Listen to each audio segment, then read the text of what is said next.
Bearded Monkey here from the Razor's Edge, and today I'm talking to legendary Irish thrash metalers Gama Bomb. Welcome, guys. How are you? Hello, Monkey Bomb. How are you doing? Hello, how's it going? I'm all right, thank you very much. My bum is rather monkey. Monkey Dan. Monkey Dan. How you doing? Bearded Monkey Bum Dan. Bearded Bum. Oh, great. Thank you very much. Right, so for those that have been living under a rock for God knows how long, so Gama Bomb are gearing up to drop your brand new album Sea Savage via Prosthetic Records on the 4th of December. We've had a sneak peek of the album with the title track, Sea Savage, and most recently the epic lyric video for Shere Khan.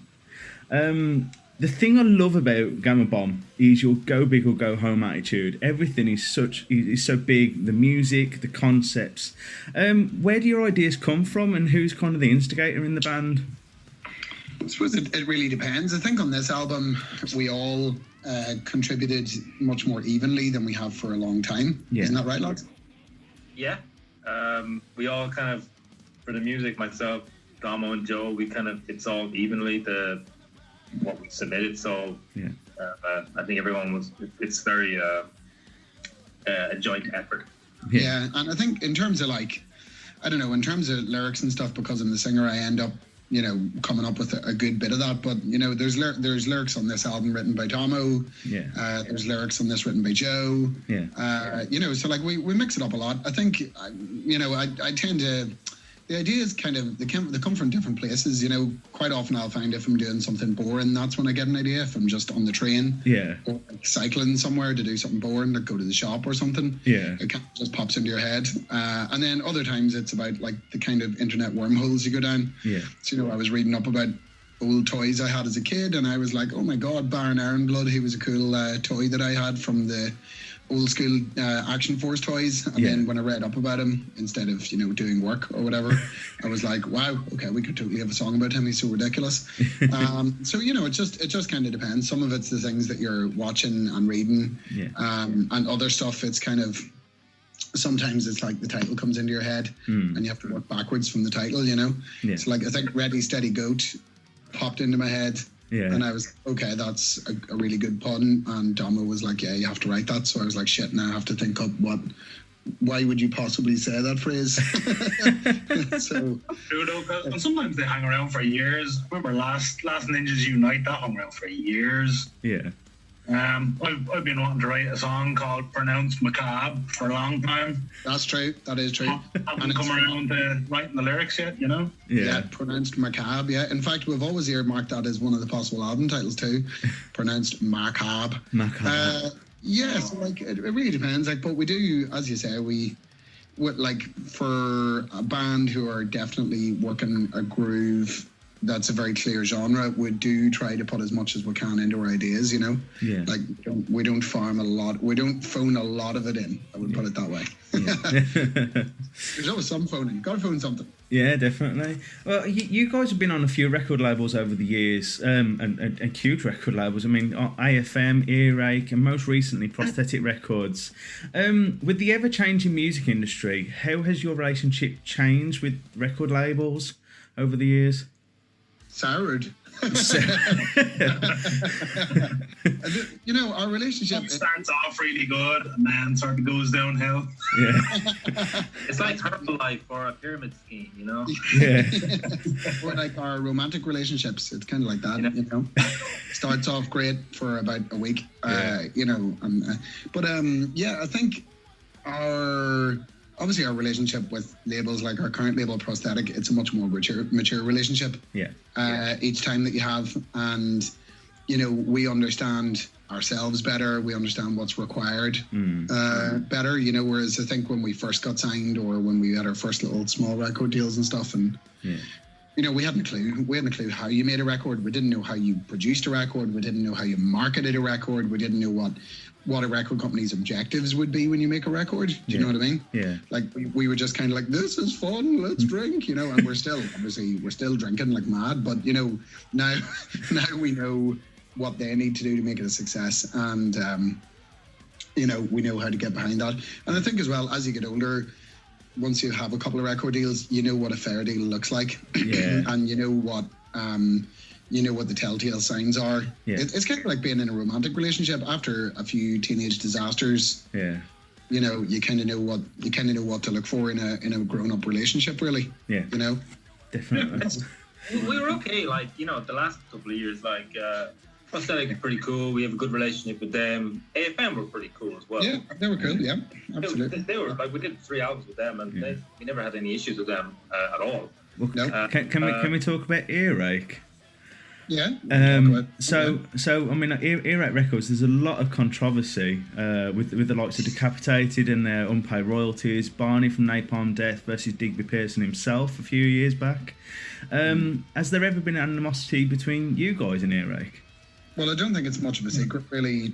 You know that there are some difficulties between us and them. Yeah. The nature of the termination of our deal together was fractious. Yeah. And it took a long time to resolve. Yeah. And like on our end, like, to be honest, I have a good deal of equanimity about the situation now. I'm like, there was stuff that Eric let us do that was amazing that we never could have done. Yeah. And we had some amazing laughs and got some brilliant opportunities and stuff because we were on that label. Yeah. And there was stuff that was done shittily as well, and there was like all kinds of like bad personal stuff and all. But it's not all bad. But I have a feeling that I have a suspicion based on how things, the lay of the land, that there's a lot more hurt feelings on their end. Yeah. Which is a shame. And like our situation with them is complex. You know, they own 2 of our records, and they have sort of withdrawn those records from distribution. So, you know, they've kind of smothered the life of those 2 things. And obviously to us, Tales. What's that?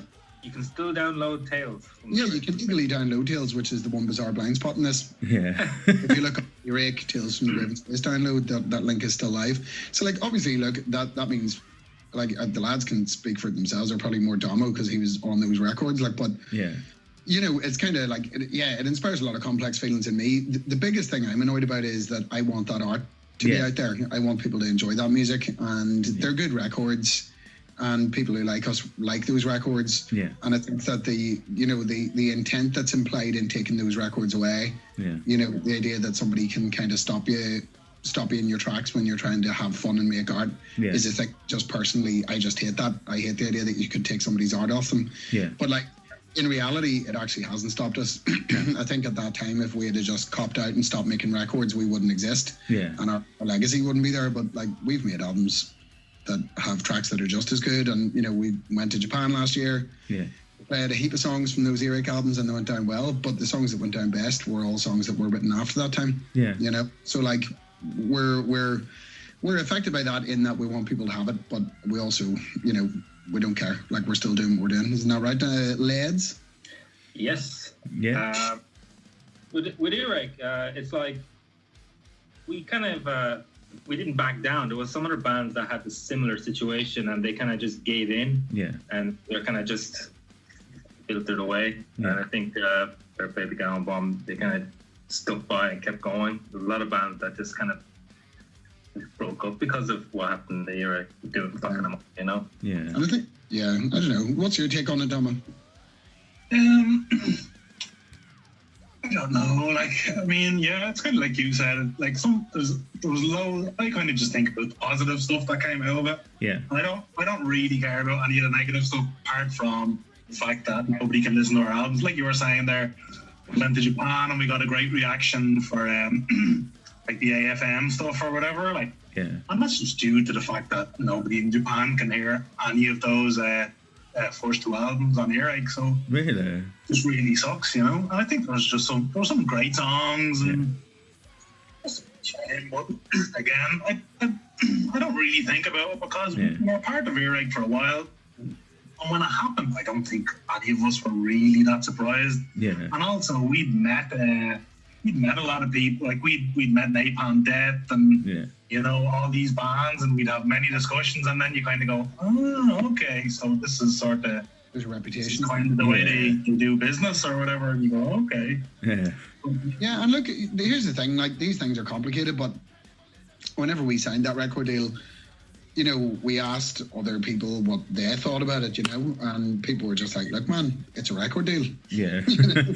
So, like, when you're young, you want to take every advantage you can get. And, like, here's the thing, you know, they always say best revenge is living well and stuff. I cannot be arsed and paying myself about it. I would, but, like, my ultimate goal is get that music back out there so people can enjoy it, you know. Yeah.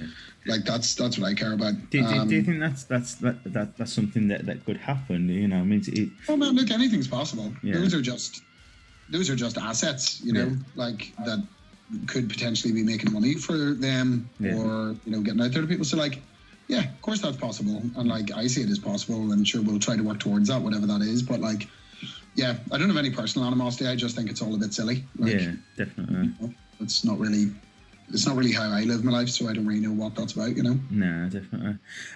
Well, I mean, sort of going back to the new album. I mean, like the new album takes us on a journey via the SS Gama Bomb.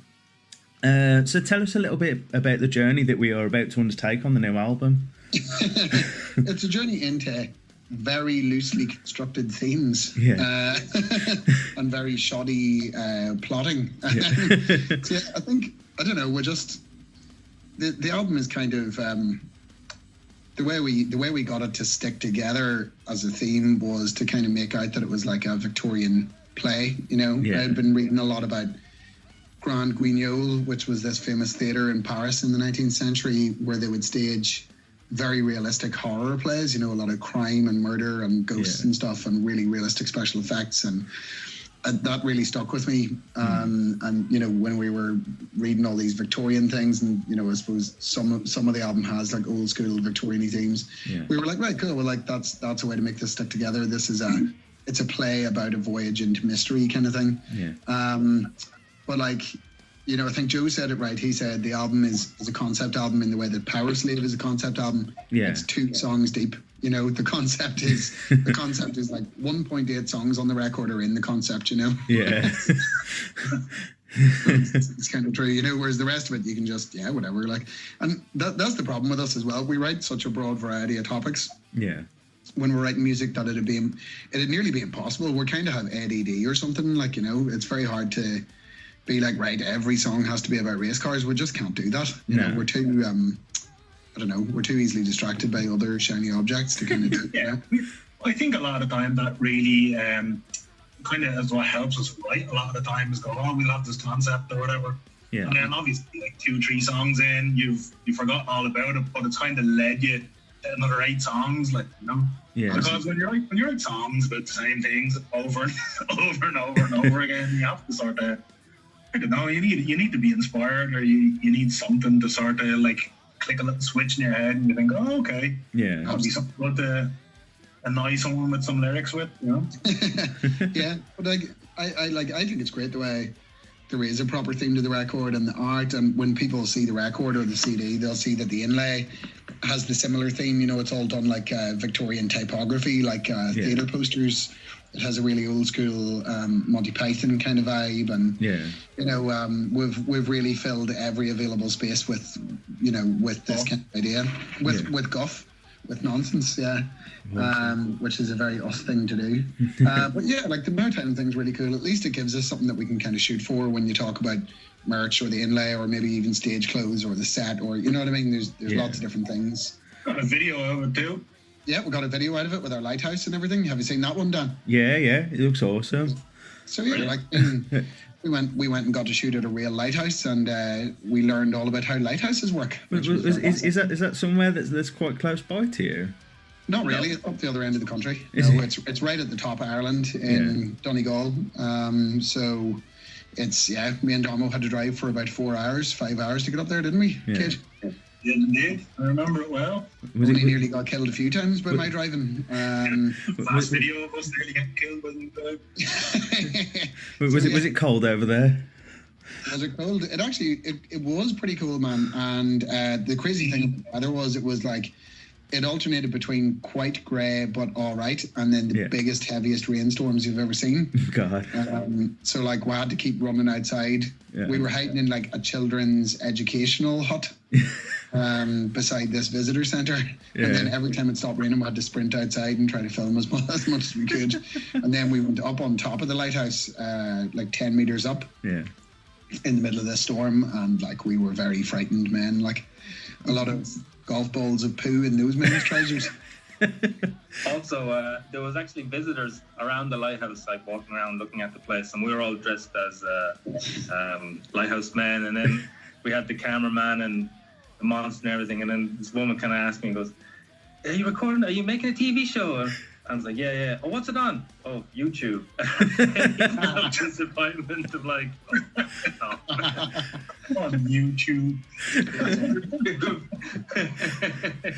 I wonder if she's watched it.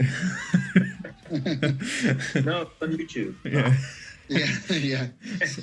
So, I mean, Dama, you've produced the album. Yes, I did. Was that a decision you made for creative purposes? Have you done the previous albums, or was it something that due to the pandemic you wanted to do?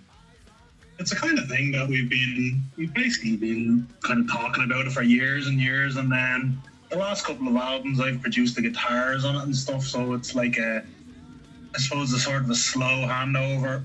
And then usually when we do B-sides and stuff like that, be added on to whatever export CDs and stuff I've usually kind of mixed and produced those and stuff. So basically this time we wanted Scott. Scott is our long time producer. Yeah. We wanted Scott. He wasn't around in the time frame that we wanted to record this time. Yeah. So it was just a case where we just said, "Come on, let's go for it." Yeah. And I think everyone was really happy that we did. Yeah.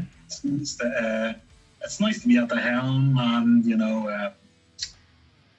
it was just a really good experience, and we did it under incredibly difficult circumstances because we actually recorded during the lockdown here.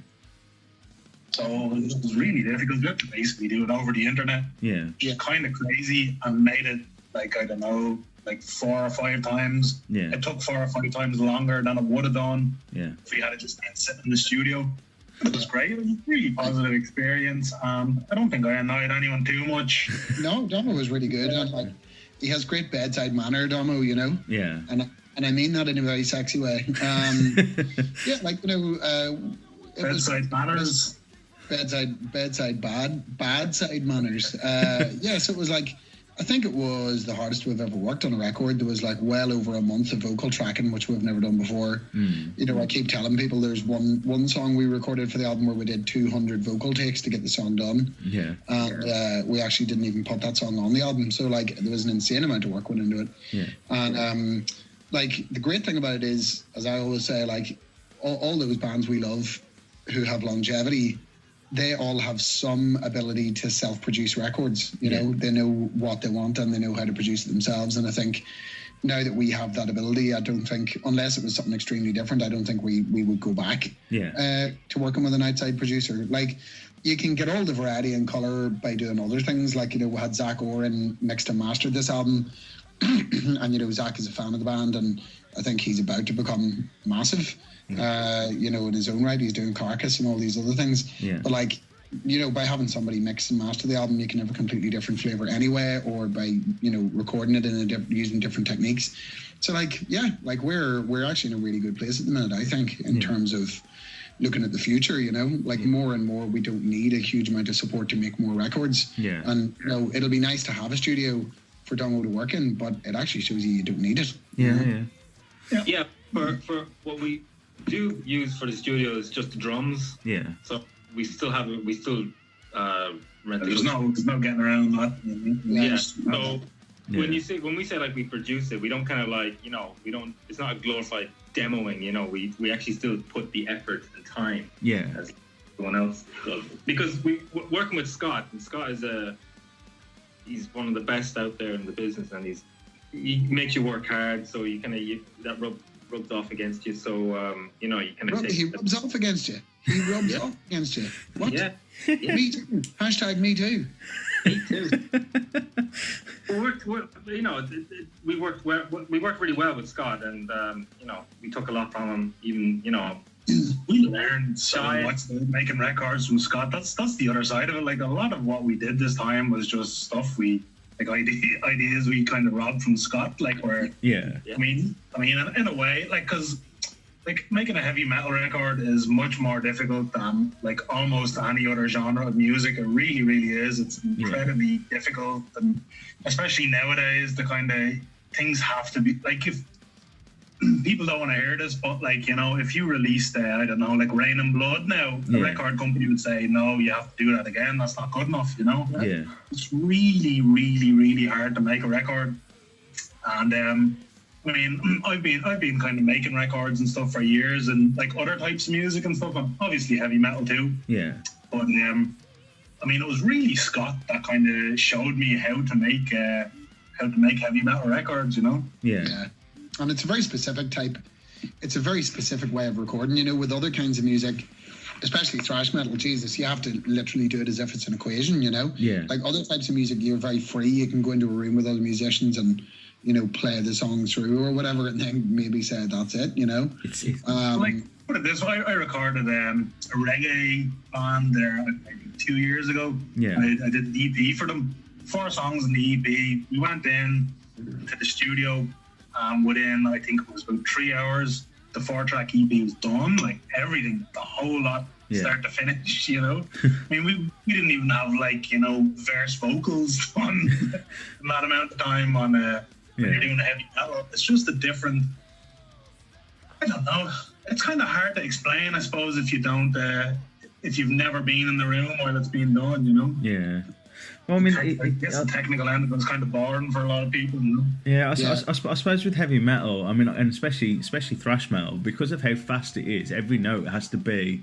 Oh yeah. The sound. I mean, like, I was recording with my old band, and I remember being a bassist, and I was a terrible bender, and I didn't realise how much bending knocks everything out. Yeah. And like that's my life. Yeah. Listening to bass tracks and going, oh man, it's just like 10 cents too sharp, you know? Yeah.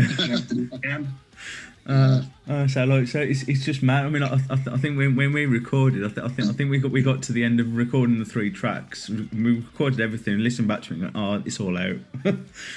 Oh man, that is really tough. So difficult thing to do. Yeah, I mean, so you've mixed and mastered the track using 1980s analog equipment, and to be fair, it kind of, like, you know, the album fits there with the great thrash records of the 1980s, you know, with the sound. Is the analog sound something that you prefer to the digital, or? I mean, like, to be honest, like nowadays, digital 20 years ago is completely different to digital nowadays. Yeah. And they have, I guess they call them emulations of analog gear. Yeah. Yeah. I mean, you can't really tell the difference anymore. So it was more of a sort of an aesthetic decision, because you have to remember all this was recorded digitally. You know, we didn't record to tape or anything like that. We didn't have the means to record to tape. Yeah. But it was more. It was really just a sort of, I don't really know. Why did we decide to get Zach to do everything on the analog gear? I can't remember that. Jack actually, Zach took the initiative on that. We were just sending him, you know, you guys had a meeting with him where you were talking about the kind of records you wanted to sound like. Yeah. And then he just basically said, look, well, the desk I have is a 1980s desk, and I have all these analog modules instead of emulating them. And he ran with that. I think when he talked to you guys and understood the kind of vibe, that was just what he wanted to do, you know. Like I was when I was talking to him, he said he was kind of mixing out of Machine Head Studio. Him and Rob Flynn have some sort of deal between, or they did at some point. Yeah. And he just said, you know, because like I've been doing the sound engineering quite a long time, so I know a lot of the gear. So poor Joe was sitting there listening to me and him talking about 1176s and DBX 160s and incredibly uninteresting stuff. So, you know, we're sort of gear junkies, so we were just kind of chatting about that. And then I was kind of saying, because he was gonna, he has another studio, Zach, and he was sort of saying that he didn't know whether to mix it there or not. And I said, I think that's what it was. Yeah. We just said, well, why don't we just put it through all the old stuff, put it through the old desk? Yeah. He's an old SSL desk, and we said we'll just put it through there and kind of see how it comes. I think what was going on at that stage, we were just sort of throwing ideas around, and I think what he was actually going to do was go and put it through his home system and then do the same mix on the analog system. Yeah. And I think he did the analog one first, and then we just listened back and said, yeah, look, don't worry about the other one. That sounds good. We'll keep that one. Excellent. Yeah, I think, like with our band, pretty much everything we do, whether it's the art or the music or the sound or anything else, we always sort of look to the past to find the material to make things from, Yeah. We're always, I think,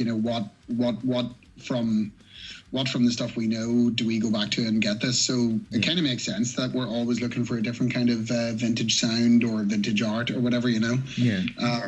So yeah, like it would be weird to me if everybody suddenly was like, let's make this as futuristic as possible, making it 1960s futuristic. Yes. Well, I mean, it's one of those things. I mean, like, obviously, with the way that we listen to music now, and I mean, I was having this conversation with somebody the other day, and it's like how we're sort of we've come to a point where we're coming to the digital age, and then it's like we're all of a sudden like going backwards, and like vinyl's becoming more popular, and you can buy tape again. It's like so. I mean, it's one of those things, and I think actually having things mixed in those ways, and at least, like it sounds good on whatever. So I think also gives it gave Zach a sort of an idea of what we wanted, because we weren't looking for a super modern production. Like obviously it has to be modern enough to sort of work, or whatever. But like it's a kind of an aesthetic choice where we're saying let's go back and get some grungy stuff in there. And if it's a little bit noisy, well, we don't mind, kind of a thing, Yeah. And then he has a better idea of what we want without us having to sort of, get a mix back from him and say, can you make it a little bit grimy or whatever. It's kind of like straight out of the gate, you kind of know what you're working towards, Yeah. Saves a lot of time. Yep. Yeah, we're not kind of like purists of like some bands that kind of say, we only record with analog or something. Those bands that kind of like have that kind of mindset. Yeah. Metal band fucking. But really, that kind of like it's like an excuse for them to like play badly. But it's true. Like when people are like, we got this analog board sound. It has this warm sound. It's like, fucking no, man. I hope. But like it's kind of like this. It kind of gives people like smug, but it's still like it kind of like if you say, well, there's a bit of timing issues with that and that thing. Well, if you want that, then go listen to something that's like Pro Tools or what have you, but it's kind of like an excuse, just them to like, play shit. Yeah, definitely. Do you guys keep tabs on your local music scene? Are there any bands particular that you're enjoying or that we should be hearing more of soon? Well, personally, I do. Yeah. Spotify is my local music scene, so we live like, fortunately, like I think that's local. Like if it's on Spotify, sure, but I don't really actively go look around. I think that's local. Like the thing about being online, like you could find something that's like a band like, or it doesn't have to be a metal band or anything, like that's something that you wouldn't probably never heard of, but you just found online, and that's like your favorite band for the next 3 months. And it could be a band that's from like the 70s or something, or just the 90s or what have you. So I think like there's no really local scene anymore, really. Everything's just online. So it's like a Pandora's box. One day I might discover Ice House or The Outfield. And then tomorrow you could be listening to like, I don't know, Dying Fetus or something, Like we have like as a band we have a lot of enthusiasm for 80s, FM friend rock, like including FM, the band FM. But like I think in Ireland there are some good thrash bands. I think Animator and Psychosis definitely are. And sort of they're definitely the most lively, and there's Scimitar up in Belfast as well. And like, but man, this year's been such a shit show. I don't know if those bands even exist anymore, But like, it's really hard to keep tabs, especially when you get a bit older. Like, some of us have kids and stuff, and it's like, even when there was no lockdown, I wasn't going out to gigs, So it's hard, like, you commit all the free time you have to making your own shit, But like, definitely on Insta and stuff, like JR said, weirdly, like the internet becomes your local music scene. So like, on Instagram, when young thrash bands at us or whatever, I'll always go and have a nosy at them, you know, see what they're like or whatever. And there are some great bands out there, you know, like a lot of pretty wacky ideas. And I think in some way we've played a part in spawning those young Egypts, so that's nice. Oh, definitely. I mean, like it's one of those things you can definitely see Gama Bomb's influence in a lot of the bands that are coming up nowadays. Which is weird because, you know, we feel like we've only been around for 10 minutes, you know? Yeah. So you guys are well travelled. You've got some serious miles over the years, as you sort of mentioned earlier. With your latest was a trip over to Japan. What are some of your favourite adventures you've had, and what are some of your favourite venues you've played, places you've visited, and so on? Oh, that's a big one. It is a bit. I have one. We did this. Obviously, Japan being the newest one was amazing. It was just the best. Yeah, I enjoyed it so much. Yeah, it was like a proper adventure. Japan was like, we've done lots of different kinds of things. You know, we've done a festival, we've done a club show, we've done, you know what I mean, we've done outdoor festivals in exotic countries and stuff. Yeah, Japan was just like a different planet. It was like going into Star Wars to play a gig. No way. It was mad, like, you know, and the people in the crowd. You know, the people in the crowd just dressed up in costumes. There was a guy in the crowd dressed up as Alice in Wonderland, and I mean full on hair slide, blonde wig, crinoline dress with a pinafore. He had white cotton knickers on underneath it. You know, I mean, the man was like, you know, and like was that a bit of a distraction? Well, it was quite arousing, obviously, like, but you know. But talk about someone who's full commitment, and that wasn't someone dressing up to go to a gig. That's the real clothes of that person. Like, you know, so like, you know, and that's just, you know, that's obviously just a ridiculous example there. But like, yeah, Japan was just so, I don't know, it was just so mad and different. And even walking around outside the venue, you're in Tokyo, and it was like nothing so futuristic and cool, wasn't it? Like, nothing could be taken for granted with it. So like, I think Tokyo was probably the most fun. Going to America, obviously, we played in the Whiskey A Go-Go years ago, and that was on Jim Morrison's birthday. Yeah. That was 10 years ago. That's 10 years ago next month, And we played in the Whiskey A Go-Go, and the gig was just insane. And then we went drinking in the Rainbow with Juan Garcia from Agent Steel, and it was just insane. You know, it was just like a really... That's the other thing, like when you kind of look back at the things that you remember, a lot of the time it isn't really...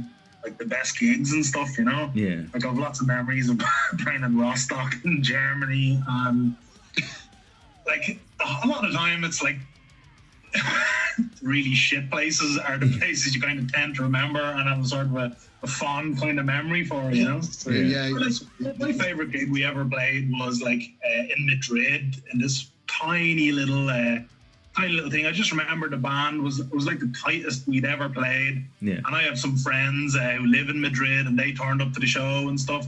And I remember Paul was a terrible man for never tuning his drum kit. Like, and when we got there, the sound guy, this guy from Madrid was just like, that kit is a disgrace. So we sent everyone off the stage, and he sat there for an hour and retuned Paul's drum kit. So we had like the best sounding drum kit we had in a long time.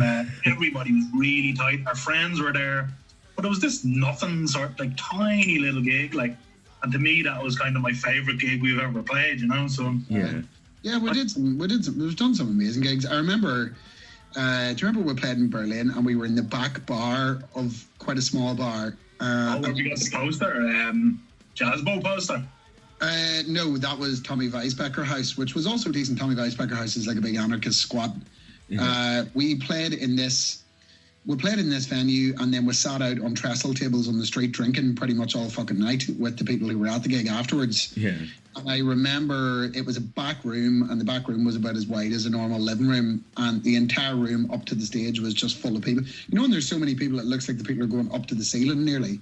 It was kind of that thing, and I just remember being blown away by that. Some of those first gigs. Was that the place beside the little tram track? Yeah, it was. I think it was like what do you call it, Karl Marx Alley or one of those places. Like, and I remember that first European tour and stuff. Like, we would turn up at places, and one night you would play and there would be absolutely nobody there, and you were like, this is amazing because we're here. And then the next night you'd play somewhere and it was absolutely rammed with people. And just those gigs, you know, like when you didn't know what to expect and everything was new. That was, that's the definition of a honeymoon period, isn't it? Really? Yeah. That's the first time you play one that, first time you play Hellfest. Still remember that. Don't remember any of the other times we played Hellfest. And I remember just at the time that we got signed, Machine Head came to play in Dublin at the Ambassador Theatre, which isn't really a venue anymore at all. Yeah. But it was a really famous venue. Awesome. And pardon me, a bit froggy. And we somehow, probably by virtue of getting signed to Earache, we suddenly had this support slot for Machine Head. Apparently Rob Flynn asked for us. What was that? Apparently Rob Flynn asked for us. I think he was asking. I think Evil were touring with them or something, and he said he was the Irish thrash metal band, and obviously Evil were forced to say it was us. Man, I knew that, but yeah, we went down, and he's a really lovely guy, Rob Flynn. Yeah. Oh yeah, he's great, and Phil Demo was lovely too, and it was really nice. And I remember we turned up in a taxi and the queue outside the venue, and it was lashing rain. It was wintertime, it was dark, and it was raining. Yeah. And we ran in with our guitar heads carrying them. We ran up the queue into the building, and then when we were doing our sound check, Rob Flynn came out to stand at the barrier, and he listened to us, and I just remember thinking, oh my God, this is unreal, Yeah. And then, now this is a rather disgusting detail of this memory, but I remember the lads went out on stage, and I was in behind the backdrop, and the place was absolutely rammed. And I was really nervous. We'd never played a big show like that before, This was literally just got signed kind of thing. We'd only played clubs, really. Yeah. And there was about 2,000 people in the place, and they were all going, Machine fucking Head, Machine fucking Head. And I remember just like the nerves of having somebody shout another band's name before you went on that you can't live up to. And this is rotten, but I actually remember my balls completely went up inside my body, and I was down going, where have my testicles gone? Because I was so frightened. But then, when we walked out, people were brilliant, but that's a bizarre... Another gig, actually. Another gig that we did was we used to do these 4-day kind of gigs, and they were much better than touring because... you don't do it for 2 weeks. And one of the good memory was we played, I think it was Slovenia, that Metal Days one. Yeah. Oh, yeah. Hungary, Austria, and Germany. I just remember that whole weekend, it was nice and sunny. It was brilliant. You get in the van, then you're just pulling a truck stop, filling station, you just get an ice cream, and then just on your way, and it was just nice and chilled, and the gigs were really good too. I remember the last night of that, we were in the hotel. We went outside to the balcony for a smoke, and there was a ginormous thunderstorm, 100 miles away. And you could watch. It was really summertime. It was lovely and warm and humid and stuff, so it didn't bother us. So you could watch big dark clouds on the horizon, but the clouds were almost like a fucking physical object. There was one big lump of cloud. It's like Sarah Connor driving into the driving. Exactly. That's exactly what that was like, actually. Yeah. I remember that tour. That tour was amazing. You know what happened to me on that tour? On the first day, it was only we were only away for 6 days or whatever, 5 nights or something. But on the first day of that tour, whatever stupid thing I did, I was left only with the pants I had on and the socks I had on. Maybe I had one more pair of pants, so I had one pair of socks and one spare pair of pants. So every night I had to wash them in the sink and then hope that in the morning they would be dry enough to put on. Why are my details also disgusting? I swear other stuff happened that didn't involve my cacks. I swear other stuff happened. That was the same summer we did South America. I think we did South America before, and we appreciated being in a van. It's okay to be in a van for say 6 hours drive.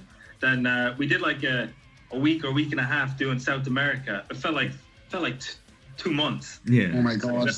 Every day we were flying every day. So you play a show and you might get off the stage at 1 o'clock, 12 or 2 or something, and then you see the itinerary lobby call 5 a.m. or 6 a.m. So it's okay, you have 3 hours sleep. Not really. Yeah. And then you get in the van, then you go to the airport and you're doing the whole queuing up and checking in. And South American airports, it just seems that just the line goes on and on and on. God. And I remember we were in Ecuador, and we're all sneezing and coughing. And I lost I don't eat meat, so I lost loads of weight. The lads were this food's amazing, we're getting steaks every night because it's South America, and I was just surviving on rice and potatoes or whatever. It's when the Zika virus was out, so everyone was spraying. We were all afraid of the mosquitoes. There was a mosquito on one of the buses, like that was shuttle buses, and we saw there's a mosquito, and we all just like ran to the corner.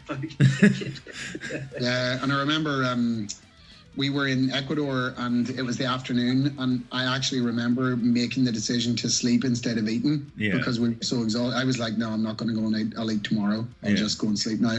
Because there was only 3 hours or whatever, and if you went and ate, that would be it. Like, but I was one of the first one to get the ailment as well, where I got the sniffles or the cold or whatever. And I remember, because we were flying like every single day, no matter what, and sometimes twice a day.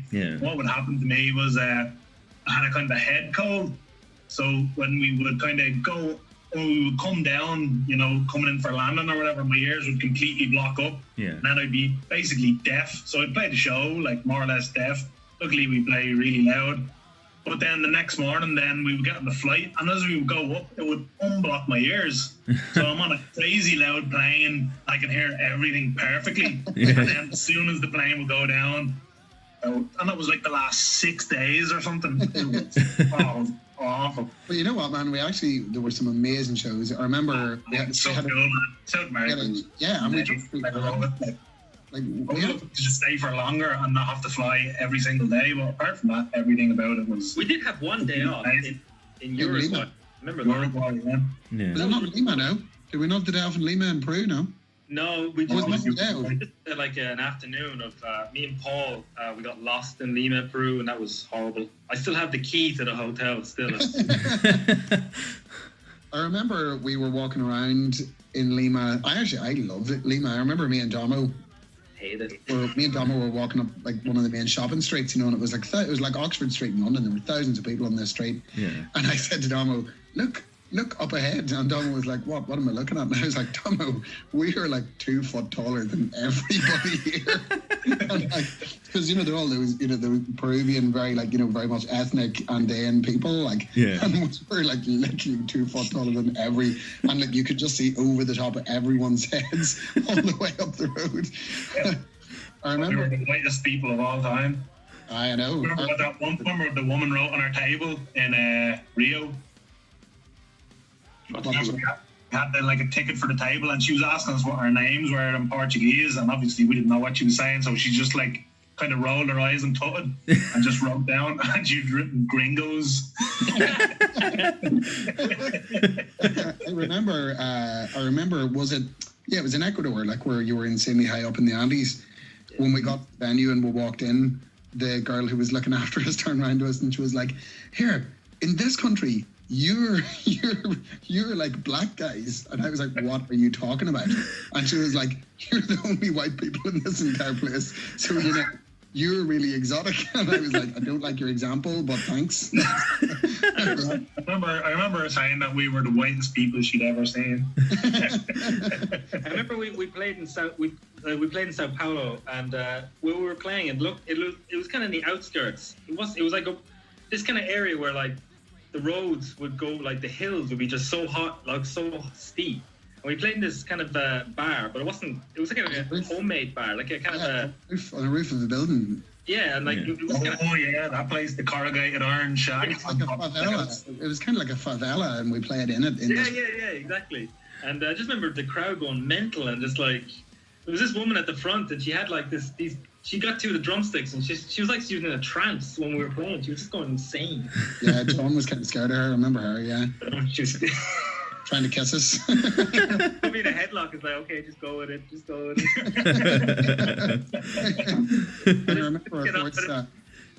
I remember playing in London. So the last time we played in London, and Paul, our drummer at the time, like during one of the songs, the drums just stopped. And I turned around and he wasn't there. And it was like, okay. And we were talking for a minute. And then he was back, and I was like, oh, here we go. And then the song started. And then when I started singing, the music stopped again. And this time when I turned around, John and Paul were gone. I was like, holy shit. And it turned out Paul had food poisoning. Yeah. Me and Damo literally had to like make up a 2-man entertainment show for that 15 minutes of the gig. Guess the reference of I got that food poisoning then later on as well. Yeah, which was good timing, to be honest, because if you'd have started shouting yourself during the gig, that wouldn't have worked at all then, like, you know. It was definitely the kitchen in the underworld. No, it's not. It was Burger King. It was a Burger King. We stopped at some gas station, and I had a burger. The only thing that was there was Burger King, and me and Paul were the only two people to eat there. Yeah. Yep, I would never besmirch the only. I remember as well that day, me and Paul were like going, come on, we're after lasting this whole, whatever the jaunt was, I can't remember how many gigs we'd done. But we were like, come on, we haven't had any McDonald's or Burger King. Please, let's not have to eat Burger King. And then in the end, we're like, right, look, we just have to hear, like, and then we got the shits. But so many of these stories end up being about like your bum and your shits. All the best stories do. Personal hygiene. Well, I remember when we went to Mexico, we played this gig in a forest, and these little kids, I was trying to speak Spanish, you know, to these little kids, and they're eating these things that look like little dried chilies. Yeah. Out of like a wee black bag. And I was like, oh, ¿qué es eso? And they're like, you know, chochachos or whatever. And I was like, huh? And I was like, what's that? You know? And they were like, and they like held out the bag, and I was like, right. So I took one and ate it, and they were like,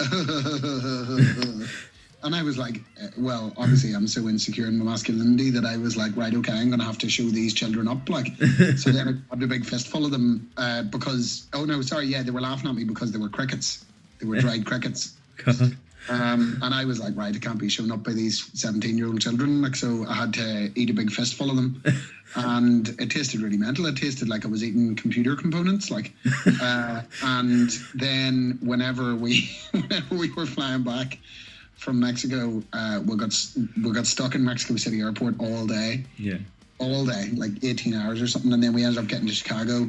And during the stress of trying to get on the plane back to Ireland, I started getting insane rumbles in my stomach, but I couldn't leave the desk.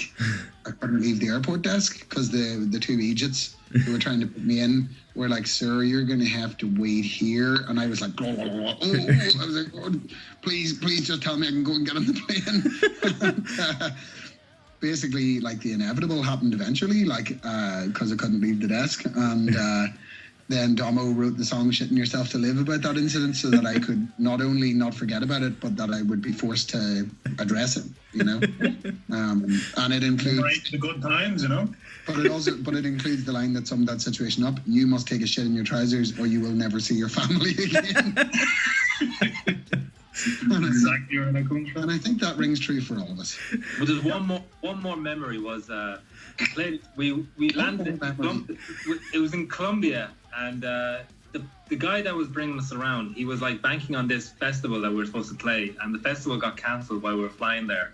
And we met the guy who was like the guy, our tour manager. He was like crying because he had like lost all his money. Jesus. Because he brought us over. What was his name? The froggy kind of guy. What was his name? Kaka. Kaka, was it? Yeah. And the guy, like the promoter who cancelled the whole thing, he's at the airport. He looks like Jesse Pinkman from Breaking Bad. Exactly like him. And we were like, okay, we'll go to the hotel. And we were at the hotel checking in. And I just remember there's a car parked up at just at the road. And these kids come out and they start like pointing at us and then pointing at the car. And the mum's in the car and she's like, come on in, we'll organize a show. Come on, just get in the car. We'll make a gig ourselves. And we're trying to like, you know, make it. Yeah, I had completely forgotten about that. What? They were trying to coax us into like, come on into town and we'll find a venue for you to play in and all your fans will come. Like. I had completely forgotten all about that. 2 nights no sleep is like, I'm just gonna sleep. Yeah. I also like one other one. I remember we played a gig in Italy one time in this big sort of outdoor bike shed thing. Yeah. And it was corrugated steel. Do you remember that gig? And I remember at one point during the set, like people were going totally berserk, like because we were just playing on the floor in the round basically with all these people. And I remember at one point looking up. Yeah. And there was a dude on the rafters, like upside down, like a monkey on the rafters above the gig. Like he was just above the crowd, on upside down, going mental. And I was like, wow, people do go for it, you know. But like, yeah, I can't wait to get back to gigging again. Like, Have you guys got anything sort of locked in for 2021 or? Yeah, we have a really cool thing that we're not allowed to tell anyone yet. We're going back to one of our favourite festivals. Oh, wicked. European festival. So hopefully, Yeah. Your normal pump. It's fabulous. Yeah, and otherwise, we'll have a potential tour with, who was it, lads? Onslaught and Havoc. Oh, brilliant. Yes. That'd be amazing. Thinking about doing internet gig as well. Yeah, we're going to do a streaming gig. We're talking, well, no spoilers really. We're talking about doing something on St. Patrick's Night. Yeah. March 17th as a streaming show. Oh, because, it seems like things probably won't be that normal by March, so we'll do that. And, I think in the next 2 years, very likely we'll go back to Japan and America. So that's the real hope, go and do a sensible stretch over in the States. Because, we're on a US label and hopefully the record seems to be going down well over there and stuff, So, I'm excited about it. I think it was easy when you have gigging as part of your life, especially when you have other things going on in your life. Yeah. It's very easy to take it for granted and be like, the traveling is annoying, or taking time away from your other responsibilities is difficult. But I appreciate it so much more now, definitely. that you can't do it. No, well, guys, thank you so much for your time, really. So, Sea Savage comes out on the 4th of December through Prosthetic Records. I really wish you the best of luck with the release, and hopefully see you guys on the road in 2021. Thanks so much, Dan. Awesome. Absolutely, Dan. Thank you. Thank you, guys. Take care of yourself. I'll speak to you soon. Cheers, buddy. Take care. Bye-bye.